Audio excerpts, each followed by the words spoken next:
Alright, Kevin. You want a fucking story? Let's see if I can dig into the archives to figure one out for you. Okay. Now, don't ask me about Canada. Alaska, yeah, you can ask that. Okay. I had a hookup in Alaska that was just a one time thing, you know. And all this was before I met Jody, so fuck you. You can't blackmail me, you son of a bitch. Because, other than my friend Debbie, I haven't let Jody know. I mean, she knows a lot about my past. She knows about the hotels, hookers, and the meth. Okay, she knows all that. I've told her that up front from day one. I even showed her a naked picture of Debbie the first time I met her at the barn board out there in fucking Roberts. That's what, not even a quarter mile, maybe a quarter mile north of the Flying Hook. Okay? Um, Me and this asshole that I was supposedly his Craigslist pimp, because every time I went on Craigslist to find me some ass, okay, now I didn't tell him I was finding whores. Sometimes I did, sometimes I didn't. 90% of the times I did. I didn't care because I'd fuck whores and I'd do meth all night, okay? And we were in Anchorage. You get the fuck out of here. We were in Anchorage, okay? And when I got signal sometime around, I don't know, uh, Christmas, Alaska, or Santa Claus, Alaska. I think it was Santa Claus. Anyway, I'd gone on Craigslist and told this old gal I was coming down to Anchorage. Okay, which was a beautiful ride down. I got to see a glacier. My God, I got to see it a lot. These creeks that ran down alongside the road, they were blue green. And this glacier I got to see, maybe a mile or two away, 3 miles, I could see it was just blue. I mean, a blue as blue can be. So we get down there to Alaska. I mean Anchorage. Sorry. We check into this quaint hotel that probably had, I don't know, 4 or 5 rooms, 5 rooms upstairs. It looked like a rustic shack, but God, it was gorgeous. Anyway, I hooked up with this old gal in there, and she had the meth. Okay. Well, we got to going in there, smoking and whatnot. Here comes fucking George knocking on the door. Okay, so I will let him in. And now, she's not his type, because let me explain something.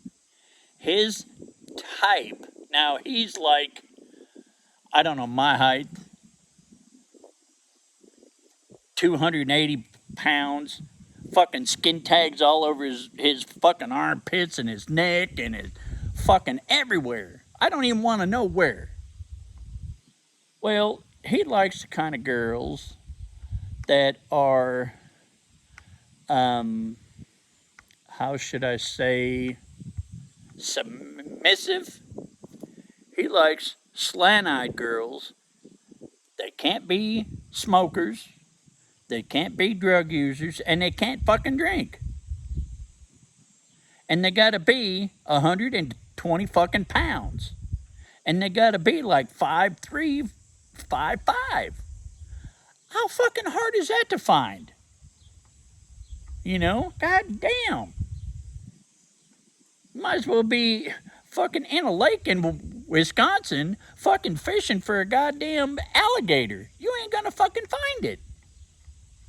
So we get up there and he comes in. She comes out of the room, okay? And she starts getting all sweet to him, you know, rubbing on him, giving him a lap dance. And, you know, I can see he's getting a little turned on by it, you know.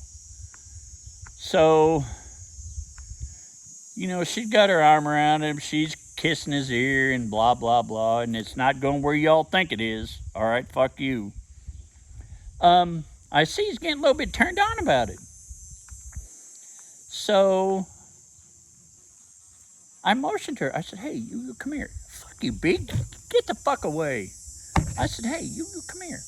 I got something to say to you. So I whispered in her ear, hey, he only likes slant-eyed girls that are skinny. That's all it took. I said, hey, if you want to get rid of this ass clown, either bring the dope pipe out or pretend you're going to load it and smoke it. She just kind of looked at me and I looked at her and he's looking at me going, what'd you say to her? I said, she wants to blow you. But first she has to go do something.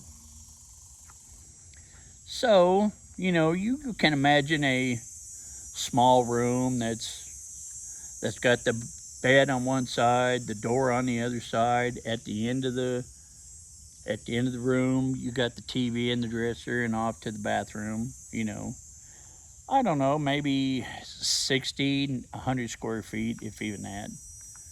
So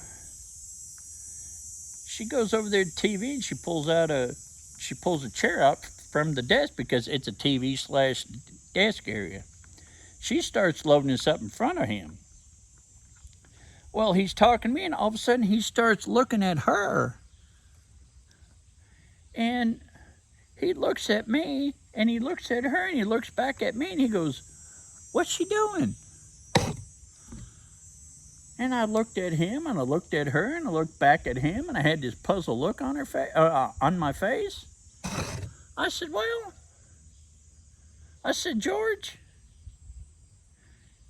she's fixing to load the meth pipe up. He said, oh, hell no, I ain't gonna do that. Excuse me. I said, well, okay, you know. He said, come on, let's go. I said, no, I ain't going nowhere. Well, I'm not going to have you in employment smoking meth. I said, I'm not smoking it. Well, you're going to breathe it in. I said, no. I said, she's going to go in the bathroom, turn the fan on. Well, he didn't like that, so he left. I told her, I said, you better put that shit away for a while. Well, she stuffed it in the mattress. I said, no. I said, don't do that. Tape it to the underside of the toilet bowl in the bathroom. Or you put it up in the ceiling tile, which they didn't have ceiling tile. I said, I'm not an arc, and I don't know if he is, but, you know, I wouldn't put it past him. So we waited. You know, an hour had gone by. I said, okay, things are fine. So she pulled the pipe out. She took a hit. I took a hit. There's a fucking knock on the door. She got paranoid as hell. I said, just open up the bottom drawer, take a piece of tape, and you tape it to the underside of the drawer on top. Come and find out, it's this motherfucker. He says, hey, I won't want to take you out to dinner. I said, no, I'm good. He said, oh, you're not hungry? I said, no, I'm starving, but I'm fixing to get me a piece of fucking ass. And I said, when I say ass, I mean literally ass. I'm going to stick it in her asshole. And then she's going to wash it for me, and I'm going to call her a dirty cocksucker. Well, I think he knew better, but, I didn't fucking care. Y'all will find out later George is a goddamn asshole. So he left. Her and I had sex. Little did I know she's a squirter. Oh my God. Oh my God. I went down on her, and oh, she squirted in my mouth, and it damn near came out my ears. But we had a good time. I left. I got back to the States. She had my number. Well, she kept saying, oh, I'm in this hotel. And blah. I said, you ain't got to call me. I said, I know what you're fucking doing. I know what you're about. I don't really give a fuck. Okay? And so we got back into Fife, Washington, blah, blah, blah. Well, this guy checks into a room, okay? And before I could check into a room, he calls me. He says, hey, before you check into a room, you come see me. I said, what's this about? He said, just come see me. Click, and he hung up. So, okay. I'd gone and seen him. Come to find out, they were there to repossess the truck that we had because he wasn't making the goddamn payments. $600 a week, and he couldn't make the payments because he was goddamn greedy. Him and his fucking Filipino old lady were greedy. Well, the place we were working at wouldn't let the finance company repossess it because it was on private property. Well, I had my Jeep at the time. He had his run down fucking Toyota, whatever the fuck it was, Subaru, what fucking ever. So he tells me this, and I'm sitting there going, okay, I'm cool.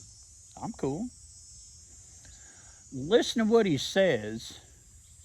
He says, we have to clean it out so they can repossess it in the morning. I says, fine, okay, no problem. We'll do it in the morning. I said, call me at 7 o'clock. We'll go do it. He says, fine. So I'm sitting there in my Jeep, and I had a 2011 Jeep Liberty, okay? Now, I'm sitting in that thing,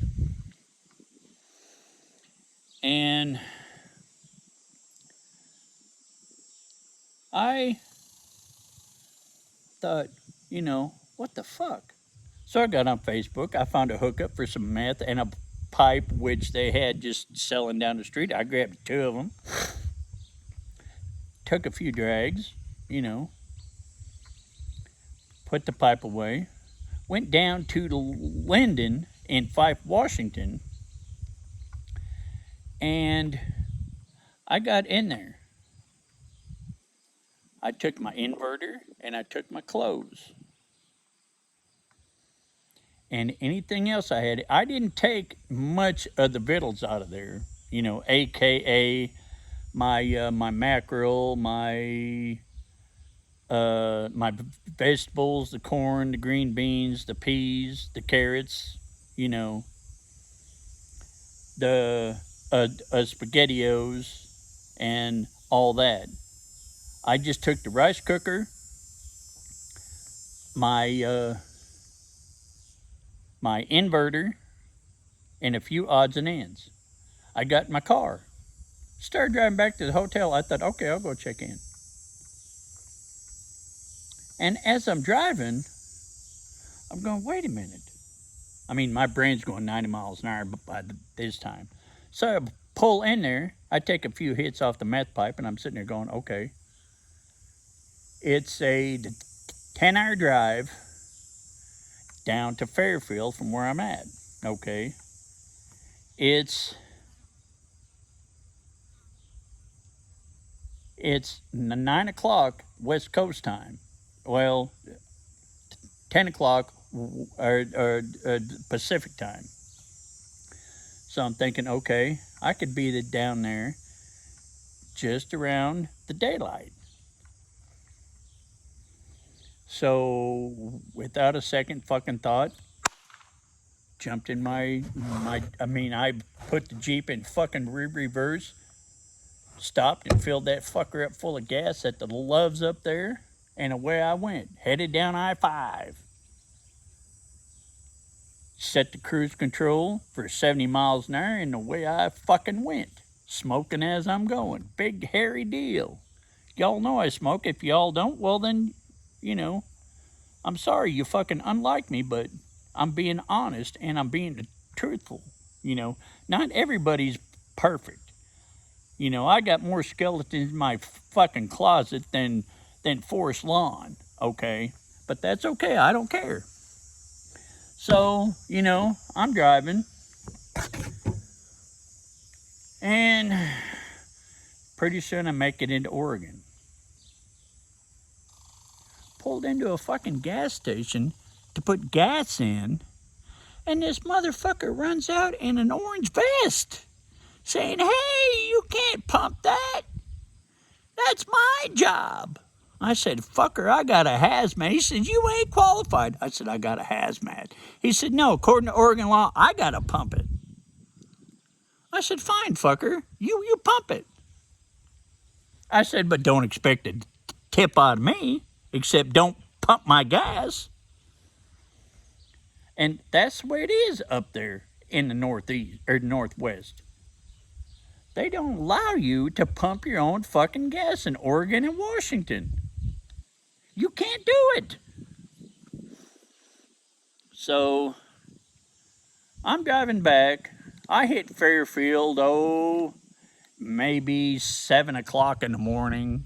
You know, everybody's still asleep. And I'm just going through there. Now, they had a dog, a pet bull, in the garage that didn't belong to them. It belonged to his daughter's fiance, you know, which me and the dog connected. So I'd gone out there. Well, the dog kind of, you know, the bristle stood up on his back, and I called his name. I said, "Come here, Chance." Well, he jumped up on me and started licking me, blah, blah, blah. Well, I brought my pipe.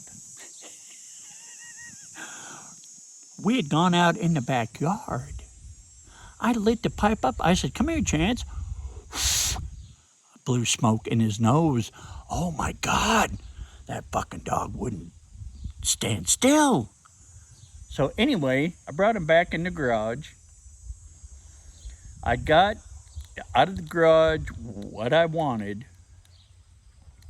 I got in my room, cleaned out what I wanted out of my room, threw it in my truck. Well, in the meantime, his wife, this fucking slant-eyed, skinny, fucking ugly Filipino, she come out there going, "I want my money. I want my money."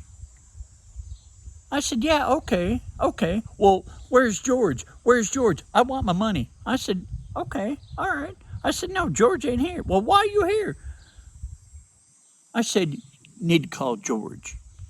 Well, I think there was maybe an hour and a half. I'm not quite clear on this, between the California time and the Pacific time. So she called him.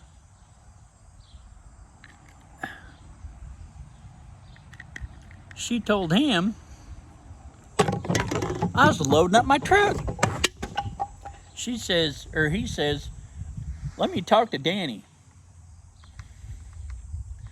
Well, by that time, I said, "Hold on a minute. I loaded up the last few things I had, and I closed my damn door. Or the hatchback, sorry. He says, "What's going on?" And I said, "Hey," I said, "fuck you. I've made you so much goddamn money." I said, "Your fucking tax return this year, or last year, sorry, was like $325,000, and you can't fucking pay your your goddamn truck payment." I said, "You only paid me like $90,000." I said, "Where'd the other fucking money go?" I said, "You and your goddamn old lady can kiss my ass." Well, he wanted me to pay $300 a month rent while his daughter, her fiance, and her snot-nosed kid that slept on the couch were for free. Now, him and I are supposed to be, I've known him since I moved down there in, let's see, I fucking met him in 75 or 76. We were friends from that all the way up, to 2011 when he started trolling me on Facebook, okay? We hadn't seen each other for that long. Then all of a sudden, he starts doing shit to my Jeep. I had a brand new Jeep Liberty, okay? After I got there, the brake fluid automatically had gone out, had drained. The air conditioning, the Freon, had gone out. He fucked up the driver's seat, fucked up the passenger seat, fucked up the right rear tire on my Jeep. No telling what the fuck he did there. He shorted out my goddamn AM, FM, fucking satellite radio. All because, now get this, he wanted to feel good about himself. And I even told him, I said, "Yeah, now I know what Alan, his brother that had passed years ago," I don't mean to talk ill about the dead, but I'm sure Alan fucking knows better. George would fuck things up and blame it on Alan, okay? Alan worked for AT&T, and he left his mom a significant amount of money. Not to George, to his mom. His mom paid, I'm sure the greedy whore, she paid off all her debts, okay? She bought her a pickup. She bought her daughter a house and a car, and fucking everything else, and didn't give George one fucking dime, which I'm glad she didn't. So, if y'all ever troll on Facebook, look up George Ofelt, Ofeld, out of fucking Washington. He is a fucking fat motherfucker that's uglier than hell. Okay? So anyway, after that, I hung up on his ass. So I'm leaving Fairfield, California, which is halfway between San Francisco and San Francisco and Sacramento on 80. Y'all can look that up, okay? I drove from there. I stopped in Sacramento, got a couple of the glass bubbles because I bought a goddamn fucking 8-ball, okay? And I drove. And I drove. And I drove. Went through Nevada. Stopped in Reno. Stopped at a hotel and got a room for a couple hours. Wound up having a three-way with the gal that ran the front desk and her boyfriend at change time, which I thought was completely weird. I put all my stuff in the car. I fucking locked it up. I had 2 sets of keys. I locked it all up in there. I had 1 set on me that I had hidden, and I put the other set in there and I locked it up. Well, I drove through Nevada, you know, all the way across. I finally crashed in Salt Lake City. No, sorry. Stopped in Salt Lake City at the Flying J. Smoked another bubble. Probably spent 3 hours there smoking a bubble. I got in there. I drove to Wyoming. Well, in this whole time, I'm on POF. Well, that's how I met Jody. Is on POF. Plenty of fish. Well, her and I connected. She said, yeah, our phones want to meet, blah, blah, blah, blah, blah. So I stopped in Green River, Wyoming, slept for a few hours, smoked a couple of bubbles. I drove from Wyoming, Green River, Wyoming. Y'all can look this up. All the way to Roberts, Wisconsin, when I met her. Took her out to dinner, showed her a picture of my fat married little girl. She said, fine, whatever, blah, blah, blah, and that's how it had gone from there. So, let me know what y'all think.